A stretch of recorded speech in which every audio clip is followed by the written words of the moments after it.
Well, hello and welcome back to my channel. I am Michelle Holden, the artist behind all my art and soul. And if you are new here, welcome. And we are continuing the series of Explore, Play, and Discover. And this is just one more of these that I wanted to show you how to, with using a brayer, just leftover paint on your palette from a previous minimal palette is what we're focusing on. And as you can see, I let it dry. It's been in the Explore, Play, and Discover art journal for a while. The paper is watercolor weight, which is 140 pound, and it is the Canson mixed watercolor sketchbook. It's a 9 by 12, and I used to tape the edges, and I'm finding if I'm just exploring and playing, I'm not going to worry about taping those edges because it keeps me, this is just for me, myself away from thinking and any overthinking about a finished product, because this is just exploration. So, working on simplifying my page while still applying interesting, transparent, and opaque layers, just many different kinds of layers. So right away, I'm thinking of pushing back when you add a veil, a transparent layer of any color. I usually think white or black initially, and then I come in with, I love when the same color is then changed or altered just slightly in value, and as you can see, I'm adding some yellow oxide just to give it that patina, that old feel. And it's funny because I was looking at some paintings of other artists because, we always do that. And I thought, oh, these were some pulls from a jelly plate. I forget the name of the channel on YouTube, but she does some amazing stuff and multi-layers of jelly plate, and it's just gorgeous. And I've been starting to get that effect. So I thought, well, I want to try that effect on this page. So it's teal, yellow oxide, a neutral. It could be just a natural titanium, any neutral, titanium white, the regular and the transparent, and Mars black. So I'm just still experimenting with all the different colors, but actually using it on a page. I find, and I don't know about you, let me know in the comments below if when you make color grids of any sort on a page, on scrap pieces of paper or whatever, is that helpful? Is that something that you would like me to demonstrate? I'm right in the middle of creating my first free course, and I will be letting you know when that comes to fruition. Hopefully, I'm thinking most likely, but I'm not going to hold myself. It depends how everything goes. Before Christmas or just after Christmas. It depends. I have a lot going on in the back, behind the scenes, and I will let you in on it soon. So loving the deep sort of coffee neutral, the light neutral, and as you see me in my other pages, I like a high contrast of a black and white, a neutral light, or any light value with black or any dark, because then when you come in and put your transparent collage pieces slightly overlapping or directly on top, you can see what's underneath. And I'm learning to use a very dry brush here with a Stencil Girl stencil and just doing some overlapping. I didn't want to use my dots, so then sometimes I find when I don't use my dots, my little 4x4, I go into, oh no, what will I use instead? That kind of thing. So the yellow oxide's pretty yellow, and I am not personally liking that, but I know that this transparent layer will be easily dried and easily veiled or slightly covered with the next layer being a transparent or an opaque or stencil or just mark making of any kind. So that's what we're learning to do when you have an abstract art journaling practice, which I have. I officially am naming that. And I've been using that term for a long time, just because it's a great safe place to start exploring, playing, and learning about abstract art. You yourself can choose to show it or not. I have chosen to jump right in and show you my journey along the way right from the get-go. So that's just me. And really enjoying this whole journey and this process. So that turquoise on newsprint piece of collage was a 9 by 10 regular size sheet, and I just was doing a whole series of natural mark making on it with different colors of paint. My favorites, blue, white, and black, because I tend to have a lot of those colors, and neutral. But this time I've let the paper be the neutral part. And what I'm mixing on my glass palette on the right is, I don't want the blues to be the same. I want them to either be, I don't want to go darker, but I want to go lighter. And I love that play and that interest. So this is a piece of tissue paper. It's either tissue or tracing paper. And as you can see, I knew that it would be overlapping either the music, and it would have looked cool too if I put it over the whole thing, now that I'm seeing it. But hindsight is, we all know what hindsight is. But then we make notes and we go, okay, remember to put it over the whole piece, or just leave a little piece of uncovered, whatever that black and white or high contrast area is. So as you can see, why I called this video a grid composition, it's just using rectangles. I like most likely rectilinear, small, large, long, tall, light, dark. And as I'm calling out all of those differences that you can use and even write down on the page after you finish your page or the previous page, and keep exploring. One thing I've learned in my abstract art journaling practice is to stay with a concept or a whatever it is, an exploration, an element with color, and stick with that palette for a while. And some of you go, oh, she's just using those colors again. Well, there's a gazillion combinations, and I don't feel I've explored them nearly enough. So that's where my head is, and I'm thinking, well, if I'm thinking that way, maybe others are thinking the same too. So that's why I'm choosing to share. This piece is a piece of tissue paper which has been brushed with a gloss medium to give it strength, then a solid color, but just with a paintbrush, and then put a pattern on the top. And I like it because it's semi-transparent.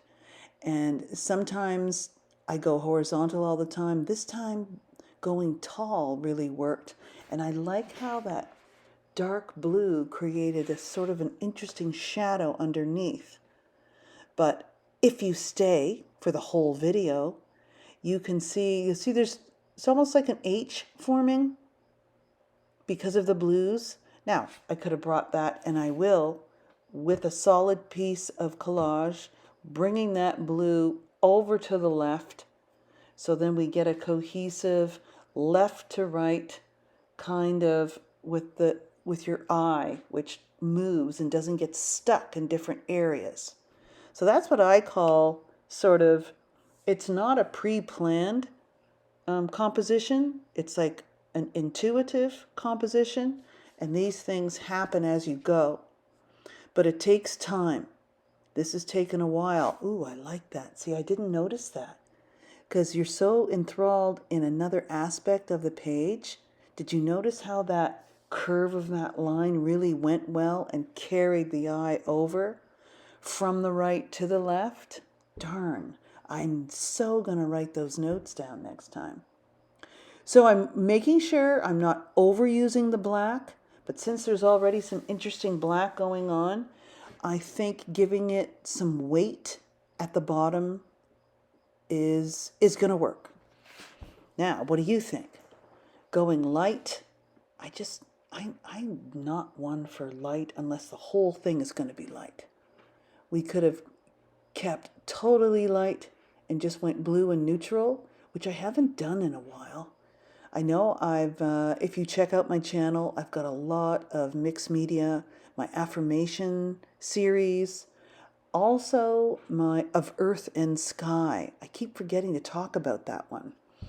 And it's just sort of landscape, it's a place definitely, but just using horizontal areas.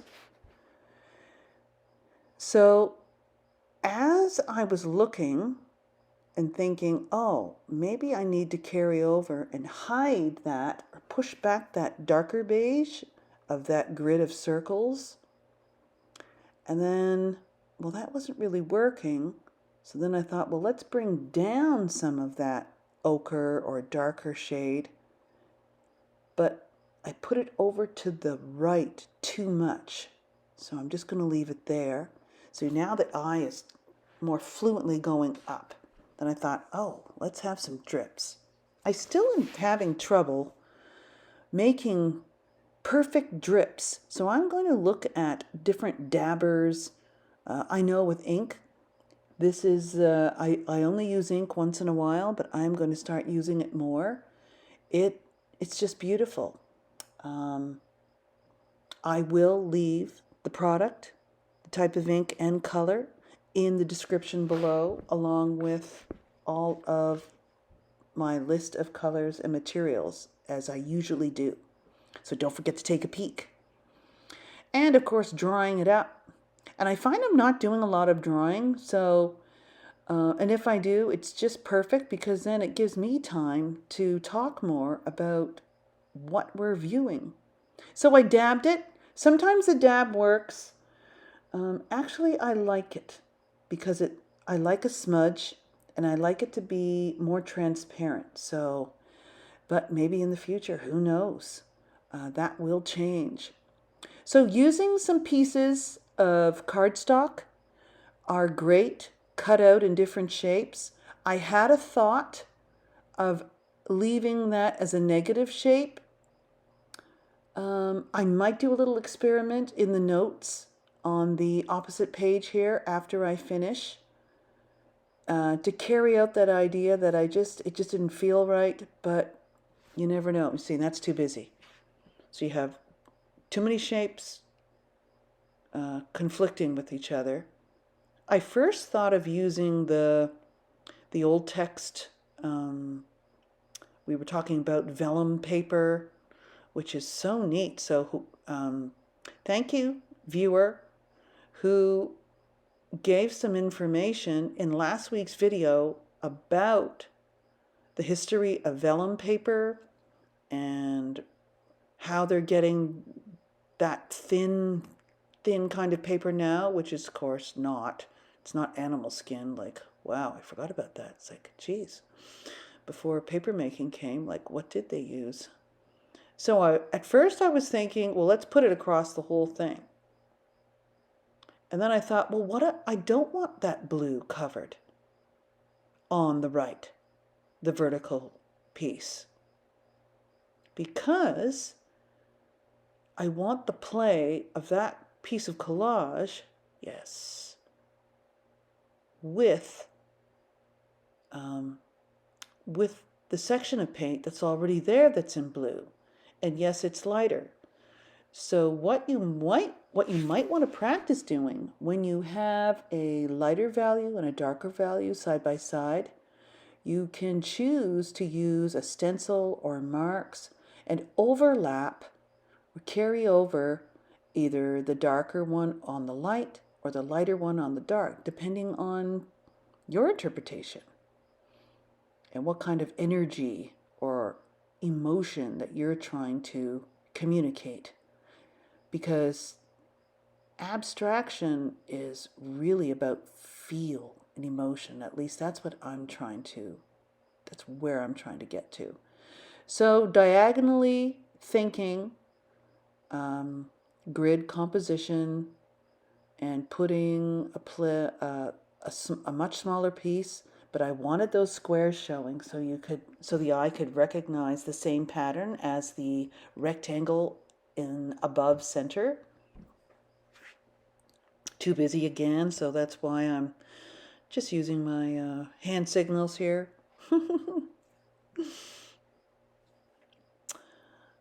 And isn't collage wonderful? Because you can just select, move it around your page, and you'll know just by the feel that, oh wow, that feels so good there. And you can, of course, choose by size, position, because don't forget the dynamics of diagonals versus horizontal or vertical. And that's, but I just love the grid. So I chose, okay, I just want a simple horizontal. I didn't want more stencil because that would have been too busy. And this page does end up, I know everyone, a little busy because we don't want to cover up things. This is okay. I'm just showing you the many different types of layers that you can choose to put over, under, beside, on top, above, below. There's a lot going on in this page. I could have chose to use more black, but I just wanted to stay away from that because I use so much. So now a layer of pastel, bringing up that warm. I was thinking about the warmth from the coffee piece. So now we're finishing up with some glazing. I love glazing. So you can thin out or add some medium to any of your paints to make them pretty transparent. And then all of a sudden, when you're thinking more in the negative space, shapes will sort of come up. And of course, just rectangles. So I'm pushing that back. If I chose to use the black around those squares, it would have been too much of a black sticking up through like a hole. So that's why I didn't. I could have gone over it with some turquoise, just a couple of lines, and I might do that, or a lighter blue pastel. So I wanted to keep the circle theme going, but I wanted to be a little more subtle. So I used the top right blue, the lighter, sort of that patina color, and carried the circles from the left all the way to the right. And then I wanted to use a lighter column of circles going down, and that brings the eye down.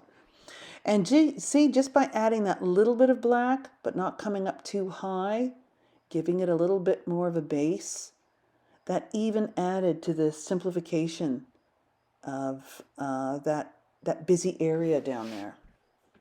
Still liking what's left in that transparent black and white collage, which is another stencil from Stencil Girl.